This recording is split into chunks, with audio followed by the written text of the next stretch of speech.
সালাম। আমার নবী বলে উম্মত যখন আমাকে সালাম দেয় আমি নবী সালাম শুনি আর সালামের উত্তর দিই। সুবহানাল্লাহ। আমরা একটু দরুদ পড়তে পারবো কি পারবো না? ইনশাআল্লাহ। এটা আওয়াজে বলি ইনশাআল্লাহ। আমরা আজকে এমন এক মাহফিলে বসেছি, আমার ভাই বলেছেন যেখানে খালি আসলে আমল ভরে যায়। সুবহানাল্লাহ বলবেন না? এই যে আপনারা সুবহানাল্লাহ বলছেন, শব্দগুলা বাচ্চা বাচ্চা জানে।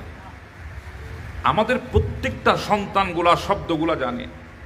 আমাদের বড়রা তো মাশাআল্লাহ জানে যে সন্তানগুলা সবে মাত্র কথা বলছে, এরাও জবান দিয়ে সুবহানাল্লাহ বের করতে জানে।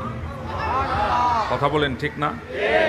শব্দগুলা ছোট, একটা ছোট শব্দ, কিন্তু এই শব্দগুলার ওজন অনেক বড়। আমরা বলি আলহামদুলিল্লাহ, এই শব্দগুলা ছোট কিন্তু এই শব্দের ওজন বড়। আমার উম্মত তুমি যখন বেজে যাবে, কিছুই থাকবে না, তখন তোমার যদি সুবহান আল্লাহর আলহামদুলিল্লাহ থাকে, বাস হয়ে যাবে। সুবহান আল্লাহ। আচ্ছা বলেন, জমিন থেকে আসমান পর্যন্ত কতদূর দূর হতে পারে? আমার নবী বলেন 500 বছরের রাস্তা। কয়শো বছর? 500 বছর শুনে যাওয়ার চিন্তা করার কোনো সুযোগ নাই। কেন জানেন? আমাদের দূরত্ব বহন করে বাহনের উপরে।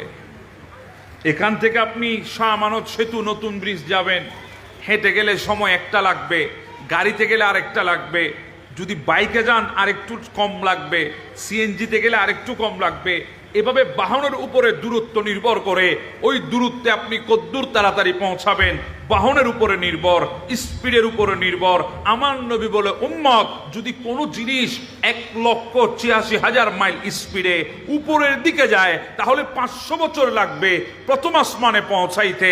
আমার বাবারা, কোনো জিনিস এখনো আবিষ্কার হয় নাই পৃথিবীতে। না কোনো জেট বিমান আছে, না কোনো বোয়িং আছে, না কোনো কপ্টার আছে, না কোনো রকেট আছে ওই আসমান পর্যন্ত পৌঁছানোর জন্যে। কিন্তু আমার নবী বলে উম্মত তোমরা পৌঁছাতে পারবা যখন স্তর পাথরঘাটা মাহফিলে বসে গেছো। সুবহানাল্লাহি ওয়ালহামদুলিল্লাহি তামলাউন আও তামলাউ মা বাইনা সামাওয়াতি ওয়াল আরদ। জমিনে বসে একবার সুবহানাল্লাহ বলেছো, আলহামদুলিল্লাহ বলেছো, ওই দুইটা শব্দই যথেষ্ট। আসমান পর্যন্ত আল্লাহ তোমাদেরকে নেকি দিয়ে ভরপুর করে দিয়েছেন। আর একটু জোরে বলি